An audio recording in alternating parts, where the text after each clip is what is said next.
Olá, senhoras e senhores, sejam bem-vindos ao Arete Jus. Está começando o segundo episódio da Lei 10.406, o Código Civil.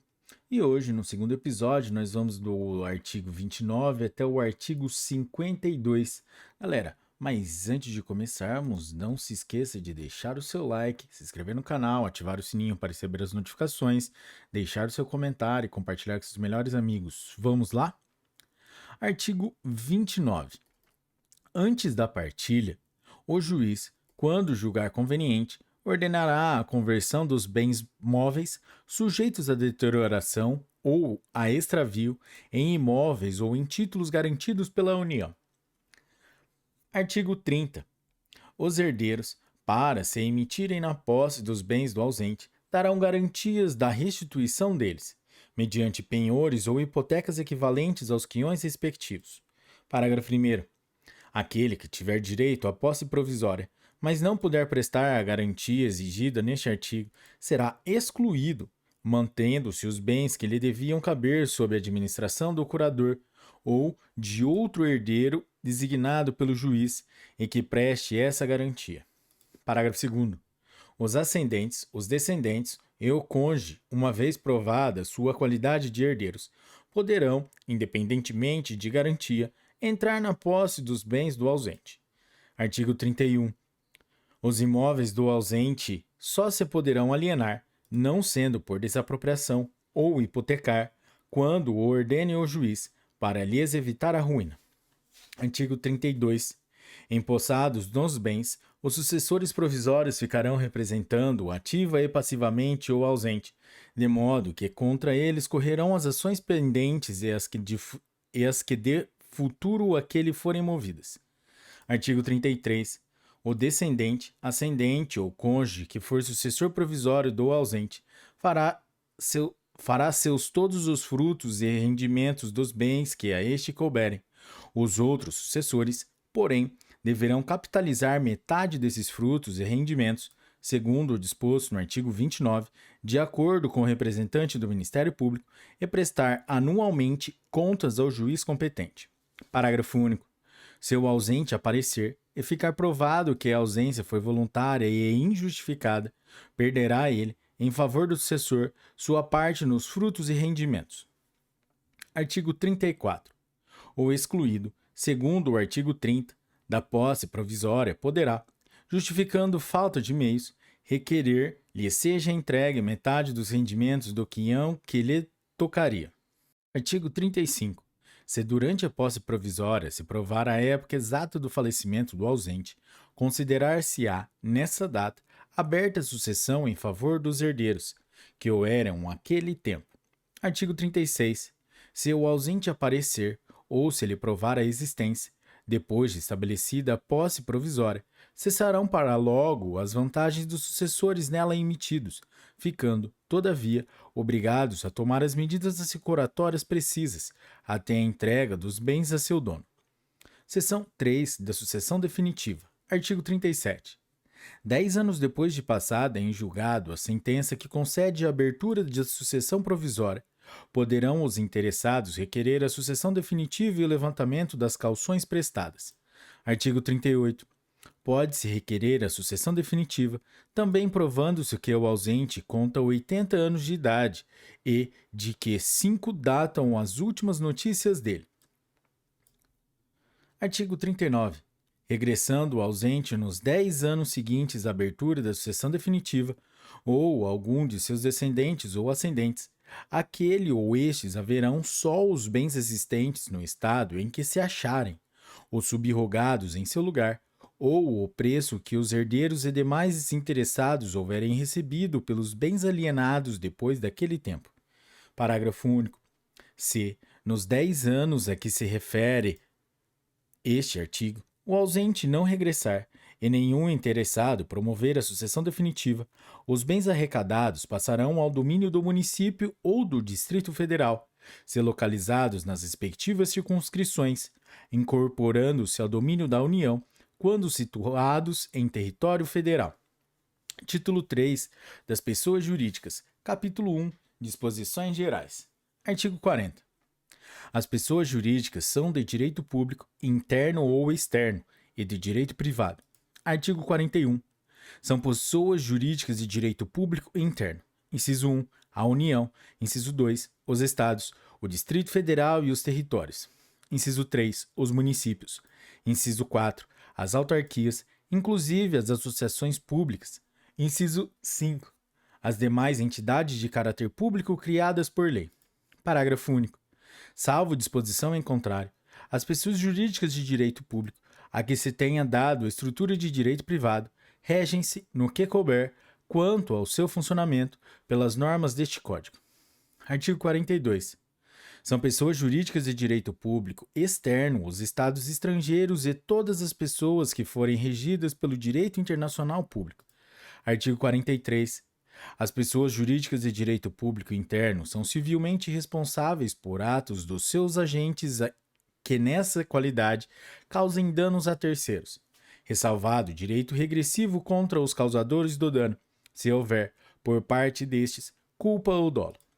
Artigo 44. São pessoas jurídicas de direito privado. Inciso 1. As associações. Inciso 2. As sociedades. Inciso 3. As fundações.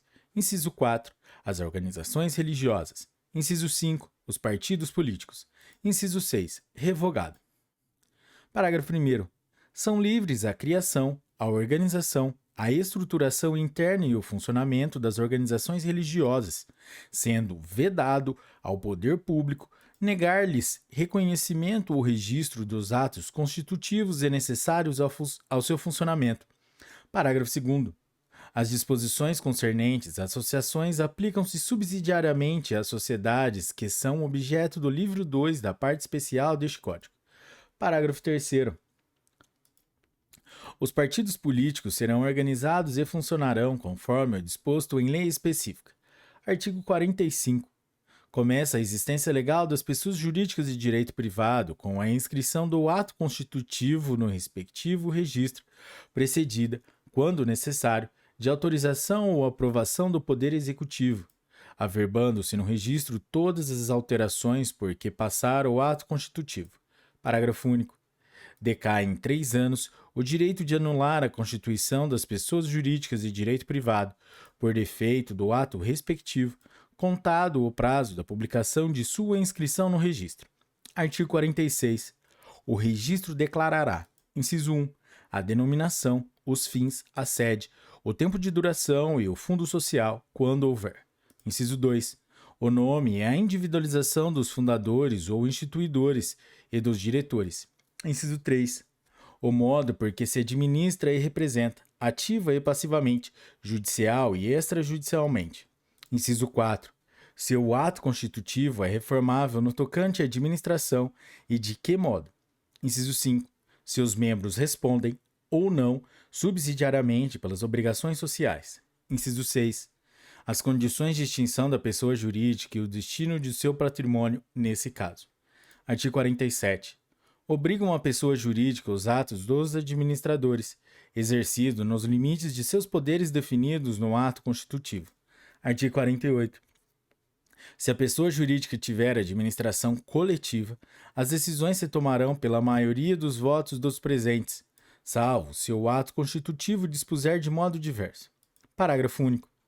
Decai em 3 anos o direito de anular as decisões a que se refere este artigo, quando violarem a lei ou o estatuto, ou forem eivadas de erro, dolo, simulação ou fraude. Artigo 48-A.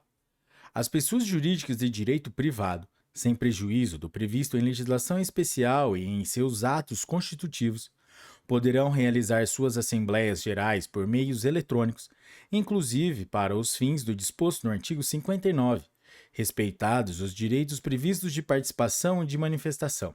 Artigo 49. Se a administração da pessoa jurídica vier a faltar, o juiz, a requerimento de qualquer interessado, nomear-lhe-á administrador provisório. Artigo 49-A. A pessoa jurídica não se confunde com os seus sócios, associados, instituidores ou administradores. Parágrafo único. A autonomia patrimonial das pessoas jurídicas é um instrumento lícito de alocação e segregação de riscos, estabelecidos pela lei com a finalidade de estimular empreendimentos, para a geração de empregos, tributo, renda e inovação em benefício de todos. Artigo 50. Em caso de abuso da personalidade jurídica, caracterizado pelo desvio de finalidade ou pela confusão patrimonial, pode o juiz, a requerimento da parte ou do Ministério Público, quando lhe couber intervir no processo, desconsiderá-la para que os efeitos de certas e determinadas relações de obrigações sejam estendidos aos bens particulares de administradores ou de sócios da pessoa jurídica beneficiados direta ou indiretamente pelo abuso. Parágrafo 1º. Para os fins do disposto nesse artigo, desvio de finalidade é a utilização da pessoa jurídica com o objetivo de lesar credores e para a prática de atos ilícitos de qualquer natureza. Parágrafo 2º. Entende-se por confusão patrimonial a ausência de separação de fato entre os patrimônios, caracterizada por: inciso 1. Cumprimento repetitivo pela sociedade de obrigações do sócio ou do administrador ou vice-versa. Inciso 2. Transferência de ativos ou de passivos sem efetivas contraprestações, exceto os de valor proporcionalmente insignificante. E, inciso 3. Outros atos de descumprimento da autonomia patrimonial. Parágrafo 3º. O disposto no caput, nos parágrafos 1º e 2º deste artigo, também se aplica à extensão das obrigações de sócios ou de administradores à pessoa jurídica. Parágrafo 4º. A mera existência de grupo econômico, sem a presença dos requisitos de que trata o caput deste artigo, não autoriza a desconsideração da personalidade da pessoa jurídica. Parágrafo 5º. Não constitui desvio de finalidade a mera expansão ou a alteração da finalidade original da atividade econômica específica da pessoa jurídica. Artigo 51. Nos casos de dissolução da pessoa jurídica ou cassada a autorização para seu funcionamento, ela subsistirá para os fins de liquidação até que esta se conclua. Parágrafo 1º. Far-se-á, no registro onde a pessoa jurídica estiver inscrita, a averbação de sua dissolução. Parágrafo 2º. As disposições para a liquidação das sociedades aplicam-se, no que couber, às demais pessoas jurídicas de direito privado. Parágrafo 3º. Encerrada a liquidação, promover-se-á o cancelamento da inscrição da pessoa jurídica. Artigo 52. Aplica-se às pessoas jurídicas, no que couber, a proteção dos direitos da personalidade.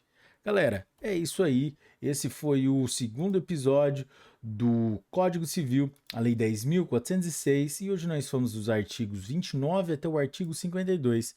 Se você curtiu esse episódio, deixe o seu like, compartilhe com seus melhores amigos e até a próxima. Tchau!